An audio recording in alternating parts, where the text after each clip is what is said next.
Hai guys, welcome to my channel. Kali ini kita akan belajar micro teaching, mengajar tanpa murid. Happy watching. Assalamualaikum warahmatullahi wabarakatuh. Selamat pagi anak-anak, apa kabarnya hari ini?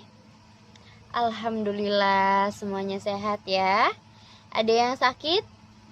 Alhamdulillah, semoga kita semua selalu dilimpahkan kesehatan dan juga keberkahan di hidup kita ya. Amin ya robbal alamin.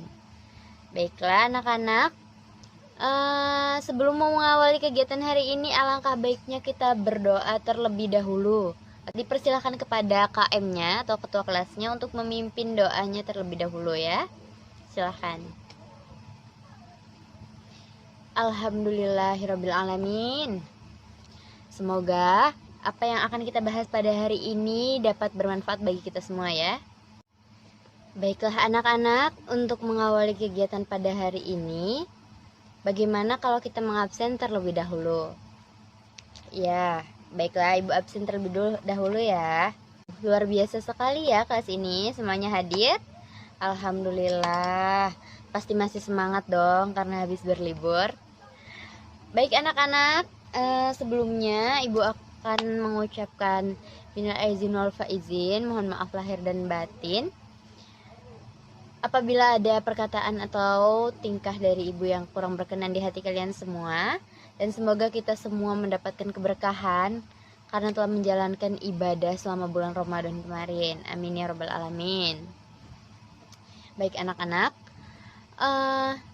karena waktu libur yang cukup lama, apakah ada yang masih ingat terakhir kali kita materinya membahas tentang apa sih? Ada yang masih ingat? Ayo angkat tangan. Ya, silahkan Putri. Betul sekali.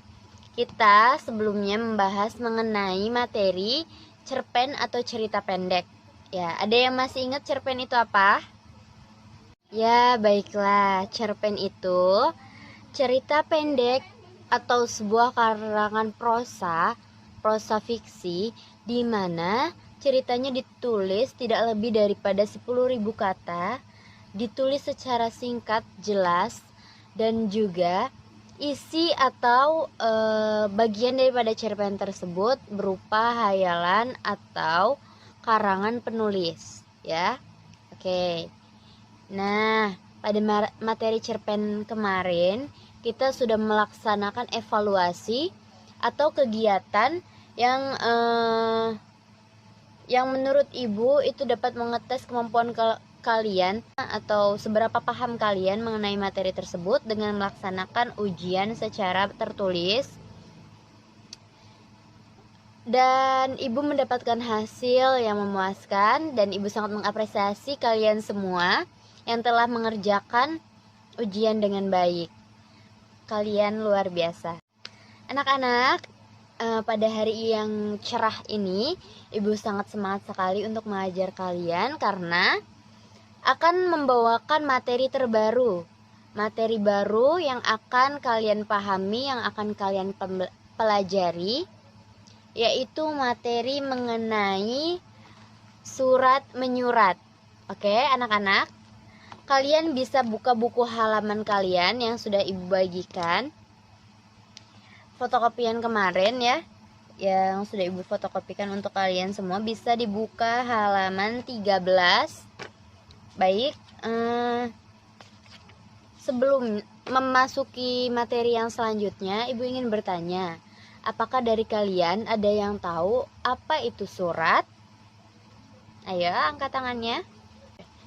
Ya, baiklah ibu akan jelaskan terlebih dahulu ya.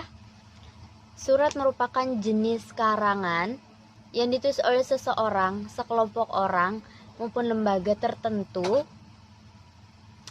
dalam acara formal maupun non-formal dengan memiliki banyak tujuan.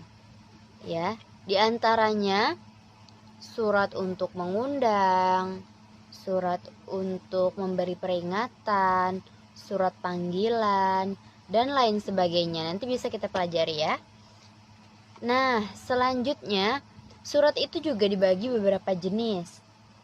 ada surat formal, surat non formal, dan juga surat semi formal ya. Oke anak-anak, dalam surat menyurat ini ada format penulisan atau struktur kepenulisan surat menyurat yang baik dan benar itu seperti apa. Anak-anak, langsung saja kita masuk ke materi inti, yaitu tentang surat menyurat ya. Pada halaman 13 kalian bisa baca sendiri di situ mengenai arti dan fungsi surat ya, yang sudah Ibu jelaskan tadi. Kalian bisa pahami lebih dalam maksud daripada surat itu seperti apa dan fungsinya untuk apa. Oke, coba tolong Jessica bacakan mengenai arti dari surat. Ya, Jessica, betul sekali. Jadi, surat itu merupakan sebuah paparan pengarang yang mengemukakan maksud dan tujuannya, yang menjelaskan apa yang dipikirkan dan dirasakannya. Surat juga merupakan percakapan tertulis yang terjadi antara dua belah pihak, baik itu perorangan, perkelompok, dan juga lembaga. Terima kasih Jessica telah membacakan. Oke, selanjutnya ada fungsi surat. Fungsi surat ini dapat dibuka di halaman selanjutnya ya anak-anak, yaitu halaman 14. Fungsi surat di sini kita dapat lihat dibagi menjadi beberapa bagian. Yang pertama itu sebagai alat komunikasi. Tentunya surat itu digunakan sebagai alat komunikasi secara tertulis yang disampaikan atau dibuat oleh seseorang kepada seseorang yang akan dituju. Yang kedua, alat bukti tertulis ya. Setelah alat komunikasi, surat juga berperan sebagai alat bukti tertulis. Jadi dengan adanya surat tersebut bisa menjadi bukti tertulis yang tidak bisa diganggu-gugat kepalsuannya ya. Contohnya nih, surat perjanjian pembelian tanah. Nah, pada surat perjanjian pembelian tanah di situ tercantum kedua belah pihak dan juga tanda tangan kedua belah pihaknya berisi mengenai pembelian sebuah tanah oleh si A kepada si B, dan semua jumlah total luas tanahnya, berapa harganya bisa ditulis dalam surat tersebut yang disepakati oleh kedua belah pihak, dan surat tersebut nantinya akan menjadi arsip atau bukti tertulis yang bisa disimpan oleh kedua belah pihak sebagai surat resmi ya. Baik anak-anak, itu yang kedua.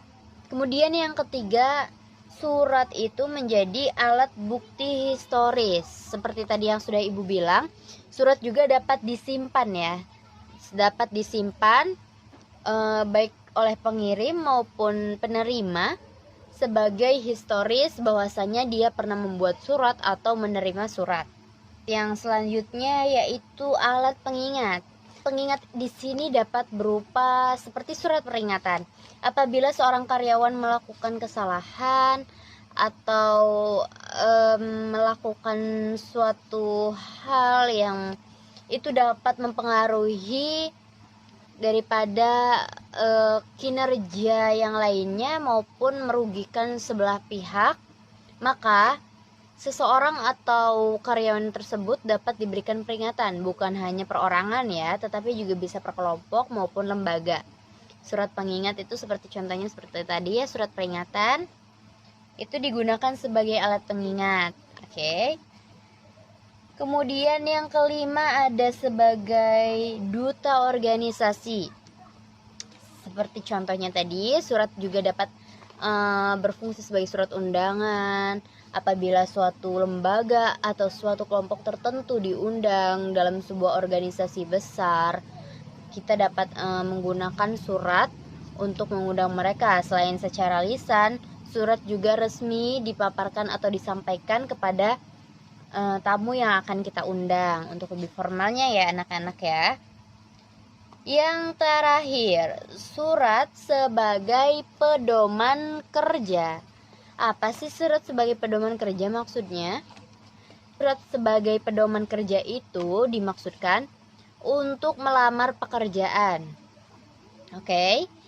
Karena kalian pernah dengar gak sih, seperti misalnya nih, ada tetangga kalian, kakak kalian maupun saudara kalian ingin mendaftar kerja, baik itu di PT, di sebuah perusahaan besar maupun toko-toko kecil. Mereka akan membuat surat lamaran pekerjaan. Disinilah fungsi surat tersebut berfungsi sebagai pedoman kerja. Dengan adanya surat ini, nantinya kita akan lebih mudah dikenali oleh perusahaan yang akan kita lamar tersebut untuk kerja, ya. Di situ biasanya nanti akan tertulis banyak sekali seperti biodata atau identitas pelamar, kemudian keahliannya, dan juga pengalaman-pengalaman kerja yang telah dilakukan, ya anak-anak. Baik, itu dulu penjelasan dari Ibu mengenai arti dan fungsi surat. Apakah ada yang ingin ditanyakan? Ayo angkat tangannya, jangan malu-malu. Ya, baiklah. Jika bertanya apakah syarat-syarat surat itu menjadi baik, atau bagaimana sih penulisan surat yang baik dan benar itu? Benar, Cika? Ya, benar. Oke. Baik, di sini Ibu akan menjelaskan ya bagaimana cara penulisan surat-surat yang baik dan benar sesuai dengan ketentuan yang berlaku. Oke. Cika, tolong didengarkan ya yang lainnya juga. Yang pertama, itu surat harus disusun dengan teknik penyusunan surat yang benar. Nah, seperti yang sudah Ibu jelaskan tadi, bahwasanya dalam penulisan surat itu ada beberapa teknik tersendiri, ya. Maka tekniknya itu harus kita perdalami dengan yang pertama, penyusunan letak bagian-bagian surat, ya. Letak bagian-bagian surat atau bentuk yang tepat sesuai dengan aturan pedoman yang telah ditentukan. Oke. Penyusunan letak-letak itu seperti contohnya, di dalam surat resmi itu terdapat kop surat atau kepala surat, kemudian titik mangsa ya, seperti tanggal, kemudian tempat dibuatnya surat tersebut, kemudian ada pengirim, ada penerima, maksud dan tujuan pengiriman surat tersebut, tanda tangan, itu harus sesuai. Nah, kemudian yang kedua, pengetikan yang betul, jelas, bersih, dan rapi. Tentunya sebagai surat yang baik dan benar, agar dapat memudahkan pembaca atau penerima surat tersebut memahami apa isi dari surat yang sudah kita buat, tentunya kita harus menggunakan penulisan yang baik. Penulisannya tidak boleh typo ya, atau salah penulisan, salah ketik, salah huruf, sehingga tidak dapat dibaca oleh penerima. Tulisan juga harus jelas dan rapi. Tulisan tidak perlu panjang, harus rinci, harus tidak perlu panjang lebar ke sana kemari, tetapi tetap fokus pada apa yang akan dibahas pada surat tersebut. Oke. Yang ketiga, pemakaian kertas yang sesuai juga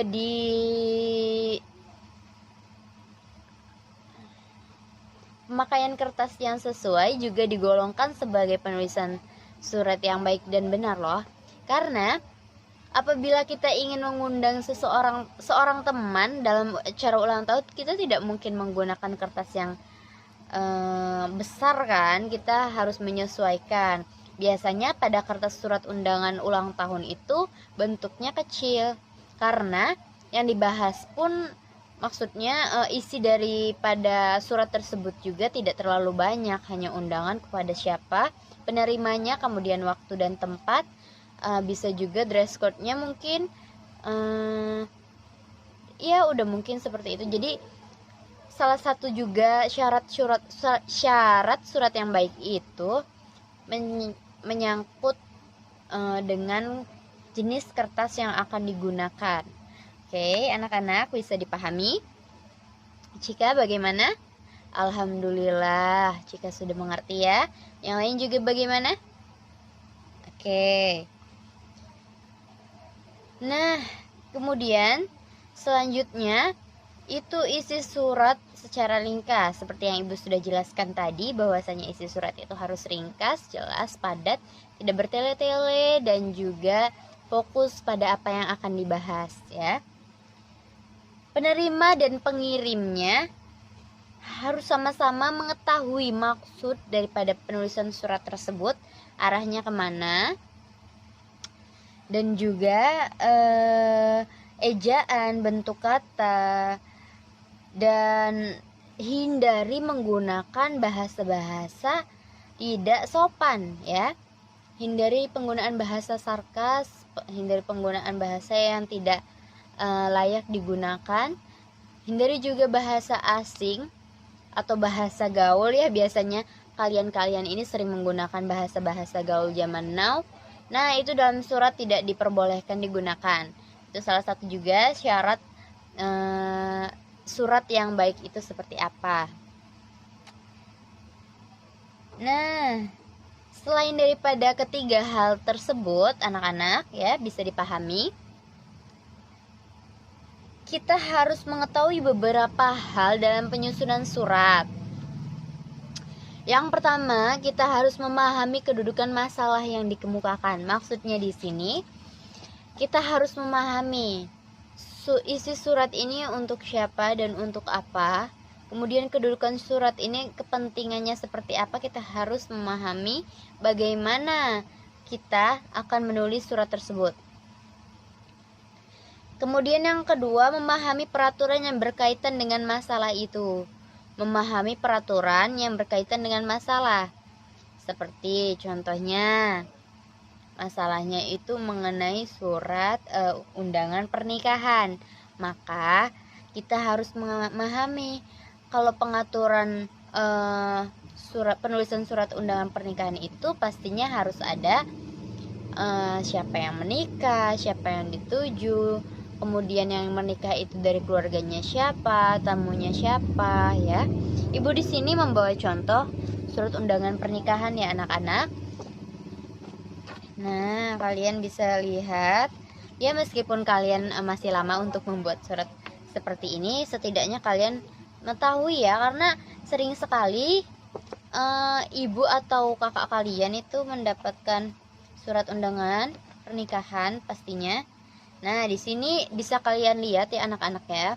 Di sini bisa dilampirkan seperti foto, kemudian di sini tulisan undangan. Nah, di sini biasanya digunakan untuk penulisan nama penerima surat. Itu siapa biasanya di sini, dan lokasinya ya. Kemudian oke, kita buka ini suratnya. Kita buka struktur yang selanjutnya. Di sini bisa dilihat ya, ada nama yang akan menikahnya anak-anak. Kemudian ada hiburannya. Ada juga turut mengundang siapa. Kemudian di sinilah isinya. Di sini isinya, di sini ada tempat dan tanggal pelaksanaan. Kemudian waktu, ini rinciannya. Kemudian tujuan daripada surat ini itu apa, untuk mengundang dalam acara apa. Di sini juga dijelaskan.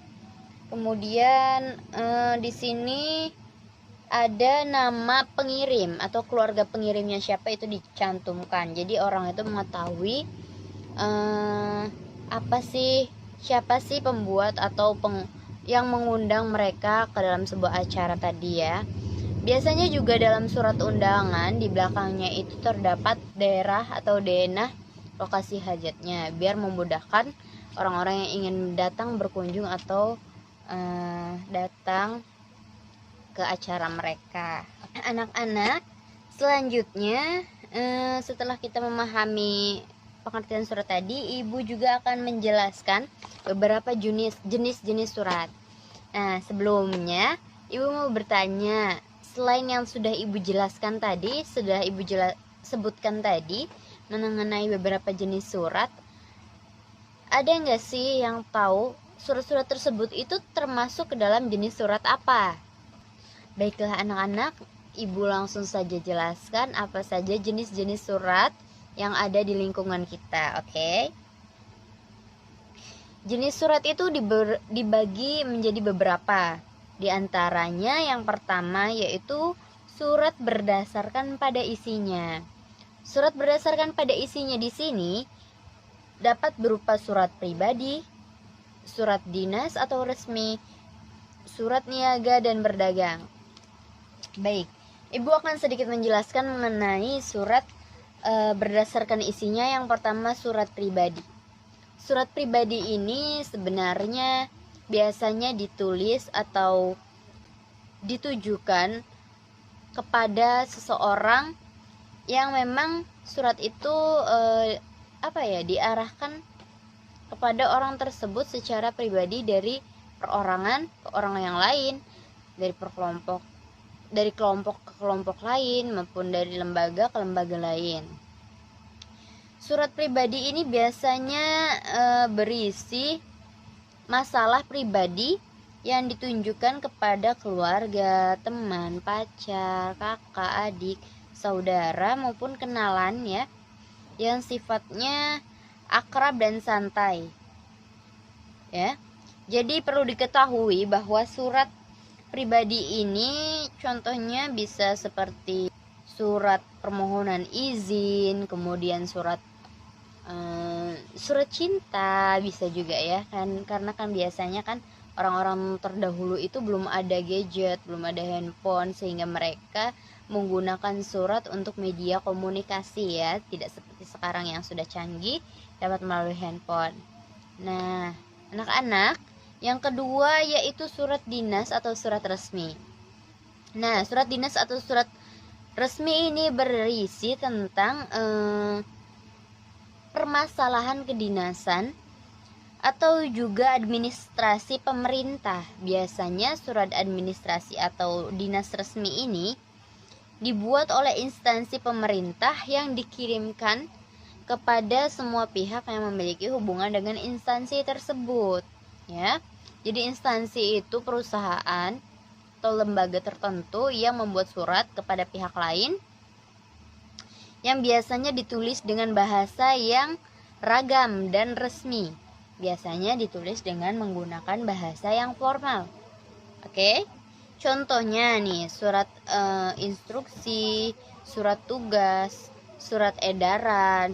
Kita bisa lihat juga surat undangan rapat. Nah, itu tuh termasuk ke dalam surat-surat resmi atau surat dinas ya anak-anak. Nah, selanjutnya yang ketiga yaitu surat niaga atau surat dagang. Tentunya sesuai namanya, surat niaga ini berisi masalah perniagaan atau perdagangan, di mana surat ini dibuat oleh suatu perusahaan perdagangan yang ditunjukkan kepada semua pihak. Ya, bisa siapapun, kalian bisa membuat surat perdagangan ini kepada siapapun. Contohnya nih, dalam surat perniagaan ini biasanya kita akan membuat surat pesanan, surat tagihan, surat permohonan pengembalian barang misalnya. Nah, itu termasuk ke dalam surat niaga atau surat perdagangan. Baik, yang kedua, surat berdasarkan keamanan isinya. Jadi yang tadi surat berdasarkan isinya, sekarang surat berdasarkan keamanan isinya. Surat keamanan isinya ini dibagi menjadi 4 macam ya anak-anak, bisa ditulis atau bisa juga dipahami. Surat berdasarkan keamanan isinya yang pertama yaitu surat sangat rahasia. Surat sangat rahasia di sini yaitu surat yang berisi dokumen atau naskah negara yang sangat penting yang berhubungan dengan rahasia keamanan negara. Nah, ini disebutnya surat rahasia atau surat sangat rahasia ya maksudnya. Surat sangat rahasia. Nah, di dalam surat sangat rahasia ini biasanya diberi kode, yang mana kode tersebut hanya dimengerti oleh orang-orang tertentu yang sudah memang ditetapkan menjadi penerima surat tersebut ya. Surat sangat rahasia ini biasanya ditandai dengan kode SRHS, sangat rahasia.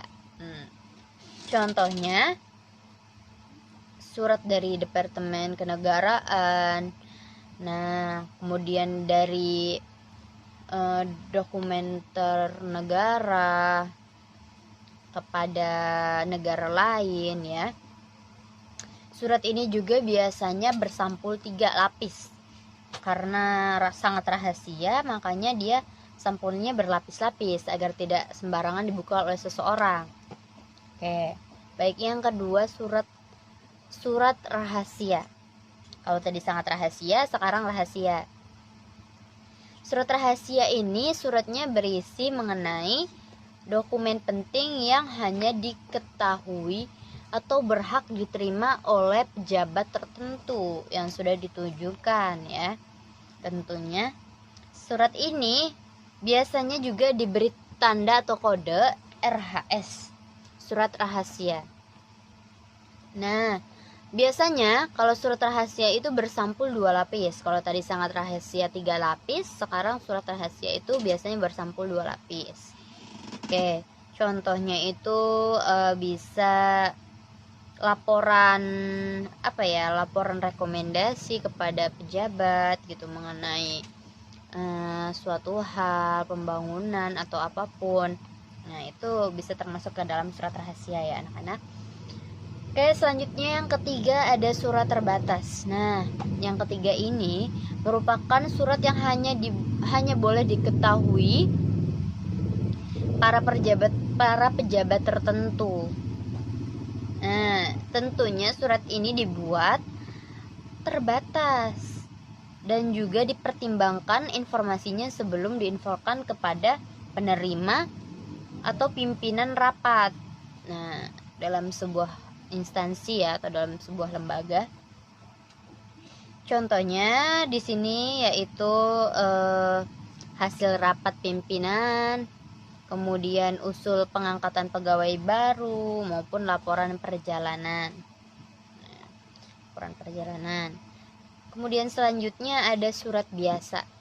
Surat biasa ini ya berisi tentang masalah yang biasa diungkapkan oleh seseorang, bukan rahasia juga.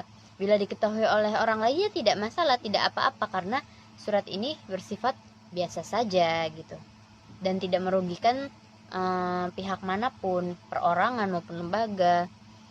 Surat biasa ini bisa juga seperti surat edaran, kemudian surat ucapan terima kasih, surat undangan ulang tahun, itu juga bisa termasuk ya. Kemudian pengumuman, nah itu termasuk kepada surat biasa. Setelah mengetahui surat berdasarkan isinya, surat berdasarkan keamanan isinya, selanjutnya kita akan membahas mengenai surat berdasarkan derajat penyelesaiannya ya. Surat berdasarkan derajat penyelesaiannya ini ada dibagi menjadi 3 macam. Yang pertama, surat sangat segera atau surat kilat biasanya dipanggil, untuk sesegera mungkin diketahui oleh penerima dan harus segera mungkin ditanggapi oleh penerima surat tersebut ya anak-anak.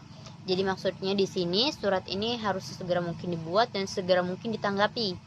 Contohnya surat ini itu seperti surat penyusunan soal ujian. Nah, pada surat penyusunan ujian ini harus segera dibuat karena tidak dapat ditunda lagi gitu dan harus diprioritaskan pada kesempatan pertama. Oke. Yang kedua, surat segera. Surat segera di sini harus segera diketahui dan ditanggapi, sama seperti tadi.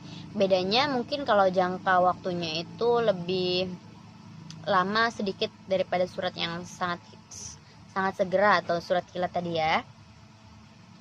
Biasanya contoh surat ini yaitu surat lamaran pekerjaan, kemudian penawaran tugas belajar ke luar negeri, keluar kota seperti itu. Nah, harus dibuat surat segera namanya ya, berdasarkan derajat penyelesaian yang kedua. Kemudian yang ketiga, surat biasa.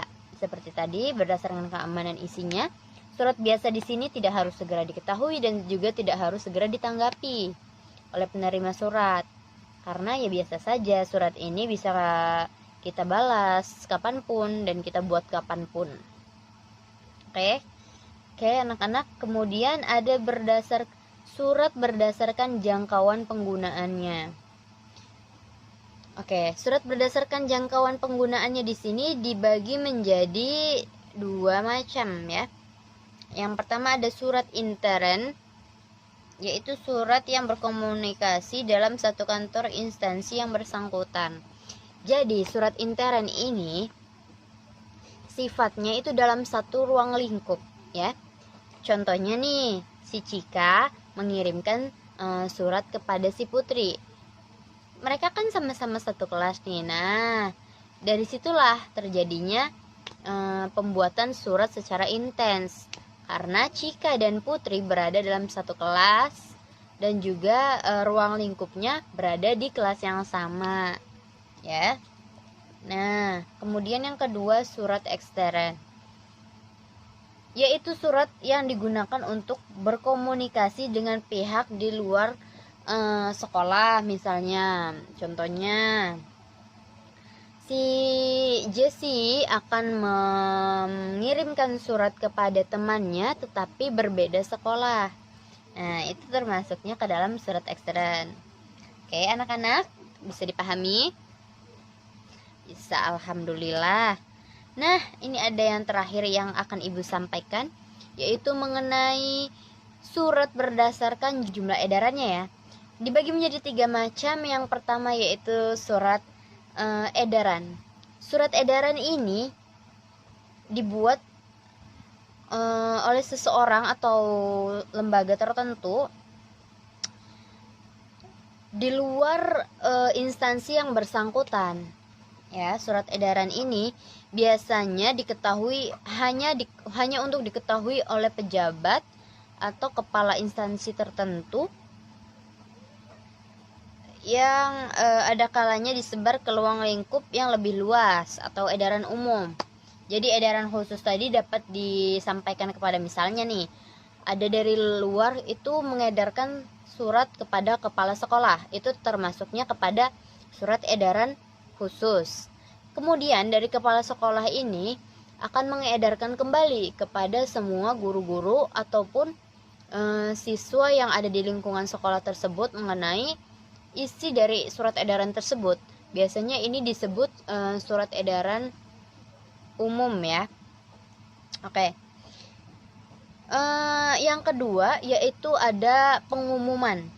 Pengumuman di sini ditujukan kepada para ketua instansi, karyawan, masyarakat umum. Pengumuman ini juga dapat disebarluaskan ke beberapa kalangan ya, dengan berbagai cara untuk mengedarkan surat atau pengumuman ini. Biasanya juga kita dapat menemukan pengumuman ini dimanapun ya. Di sekolah kita ini juga sering sekali kita mendengarkan pengumuman. Contohnya pengumuman libur, pengumuman acara, pengumuman agenda-agenda tertentu. Kemudian ya masih banyak lagi pengumuman-pengumuman di luar sekolah juga yang dapat kita ketahui. Nah, yang terakhir ada surat biasa ya. Surat biasa ini surat yang khusus ditujukan kepada seseorang, pejabat atau instansi tertentu. Jumlah penerimanya pun dibebaskan karena surat ini bersifat biasa saja, tidak untuk disebarluaskan ataupun bisa untuk disebarluaskan. Oke, mungkin itu yang dapat Ibu sampaikan. Anak-anak, apabila ada yang ingin bertanya, Ibu persilahkan. Oke, baik, tidak ada yang bertanya anak-anak. Berarti Ibu anggap semuanya paham ya. Apabila ada yang ingin bertanya nanti bisa ditanyakan ke pertemuan kita selanjutnya, oke? Nah, setelah membahas mengenai materi surat menyurat ini, Ibu akan memberikan kalian tugas membuat sebuah surat. Ya. kalian bisa memilih kalian akan membuat surat apa. Oke, Ibu akan memberikan contoh ya. Kalian bisa membuka halaman 20, halaman 20 ya, yang mengenai bentuk-bentuk surat ya. Bentuk-bentuk surat di situ dibagi menjadi beberapa macam ya. Nanti kalian bisa lihat contoh di situ. Kalian bebas untuk membuat surat dinas, surat niaga, surat biasa, surat pribadi. Kalian bebas membuat apapun. Nanti kalian tulis surat tersebut di kertas ya. Kalian bisa menggunakan kertas folio ataupun di kertas biasa juga tidak masalah. Kemudian ditulis tangan ya, yang rapi, digaris. Kalau kalian tidak punya penggaris, boleh minjem ke temannya atau apa. Nanti Ibu akan periksa satu persatu. Nanti di pertemuan berikutnya kalian dapat mengumpulkan tugas ini secara kumulatif ya. Nanti dikumpulkan di KM-nya. Oke, siap semuanya? Ya, pintar. Untuk materi pada hari ini Ibu cukupkan di sini ya, anak-anak. Jangan lupa tugasnya.